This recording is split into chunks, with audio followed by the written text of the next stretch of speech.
Isang pinagpala at magandang araw po sa ating lahat. Tayo po ay nasa ikatatlumput-dalawang linggo ng sa karaniwang panahon. Sa makatuwid, 3 linggo na lang po matatapos na ang liturgical year, kung saan ating sinasabuhay ang kasaysayan ng tao, pati ng kasaysayan ng kaligtasan at ang pangarap ng Diyos balang araw, sama-sama tayo makapiling niya sa ating tunay na tahanan. Kaya yung mga pagbasa, mga marinig ninyo ay tungkol sa pagbabalik ng Panginoon sa wakas ng panahon. Oo, maawain. Punong-puno ng pagmamahal ng Diyos, ngunit may katapusan ng lahat, may paghahatol. Hindi open-ended, hindi walang katapusan. Merong katapusan ang buhay ng tao. At mapapansin po natin, isa sa mga madaling makita natin sa tao ngayon dahil sa mabilis ang takbo ng panahon, hindi na lakad ng panahon, takbo na. Baka susunod, lipad ng panahon. Dahil mabilis masyado.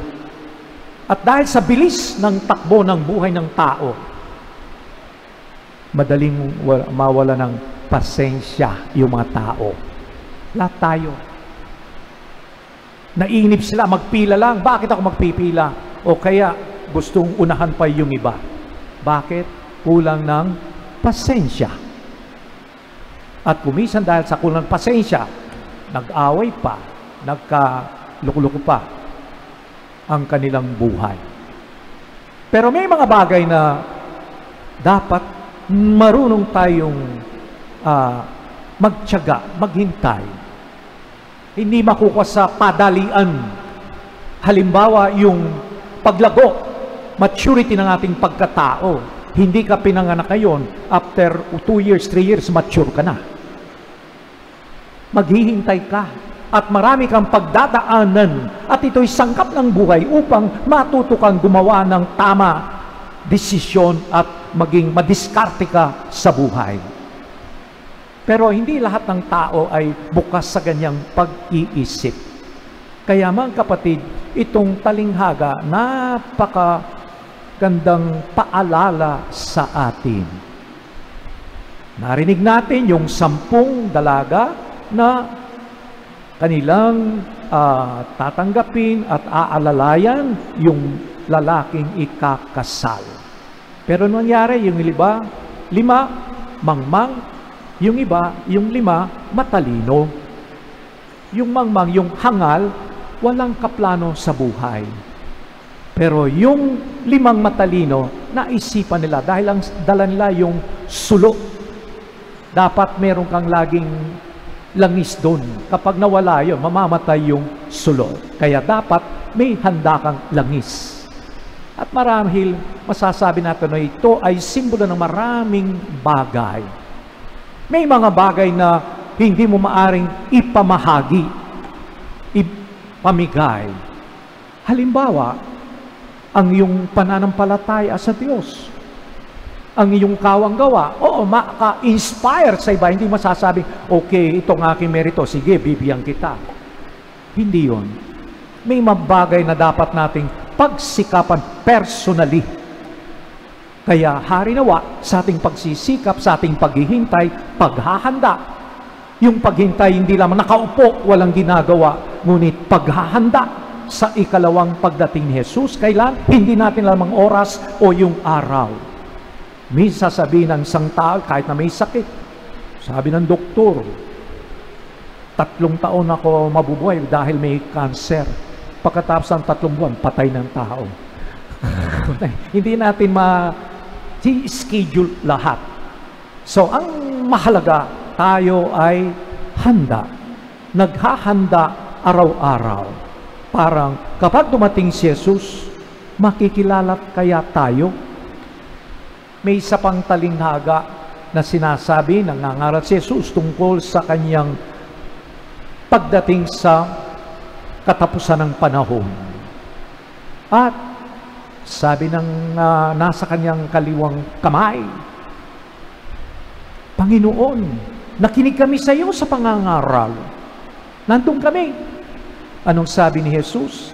Hindi ko kayo kakilala, kayong mga masasamang gawa. Ibig sabihin, ang pagsampalataya, pakikipag-ugnayan sa Diyos, hindi lamang paniniwala sa kaisipan, ngunit ito'y nakikita sa ating pamumuhay, pagsunod sa kanyang mga utos, tulad kay Jesus. Siya ang modelo natin kung paano tayo mabuhay bilang mga anak ng Diyos. Tapat sa ating maawaing Ama, katulad ng katapatan na pinakita ni Jesus sa buong buhay niya. Kaya mga kapatid, paminsan-minsan maganda po suriin ang ating buhay. Kumisan, yung mga mahalagang bagay natutugunan natin, pero kumisan yung napakahalaga, nakakalimutan natin. Halimbawa, yung ating relasyon sa Diyos. Natandaan ko, may isang sa isang pamilya, meron silang natanggap na regalo, yung bagong coffee maker, paggawa ng kape. Sabi ng isa sa mga anak, akong bahala dyan. Binuksan niya yung box, yung kahon ng bagong coffee maker. Okay? So, sarap ng kanyang mga kapatid, magulang, kasi mamaro ito, nagmamarunong. So, kumuha siya ng tubig, sinaksak, nilagyan ng kape, tapos sa sandwich niya, okay na, kumukulong tubig. Wow, ayan, sabi ko na sa inyo. Sabi ng kanyang kapatid, Kuya, walang tasa, saan papatak yan? So, lahat handa, pero yung mahalaga rin, yung tasa, wala, edi masasayang yung kape. Ano ha? So, ganun ang buhay ng tao. Marami tayong ginagawa sa ating buhay araw-araw, pero kumisan yung mga mahalagang bagay, nakakalimutan natin. Yung pagmamalasakit sa ating kapwa, yung pagbibigay ng mabuting halimbawa kahit hindi tayo nagsasalita. Meron pa tayong pandemic kahit na kontrolado na, pero ikaw ba'y nagsisika parang hindi kumalat?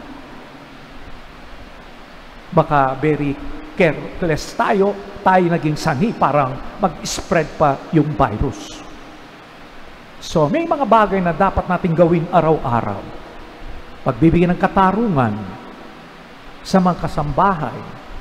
Umisan, yung iba, masyadong 24 hours o 12 hours a day, nagtatrabaho ang isang kasambahay. Tao yun. May dignidad yun. Paanong tingin mo sa kanya? Dahil binabayaran mo siya, okay na yun? Hindi. Nais ng Diyos ang trato natin sa isa't isa para magkakapatid. Kung kapatid ang tingin mo sa bawat tao, makikilala mo si Jesus. Dahil si Jesus ay nasa taong nakaka-enkwentro mo, nakakasalamuha mo araw-araw. Hari nawa, makilatis mo ang mukha ni Jesus, lalo na sa mga taong hirap, malayo sa iyo, ngunit sa kanila, makikilala mo si Jesus. Amen.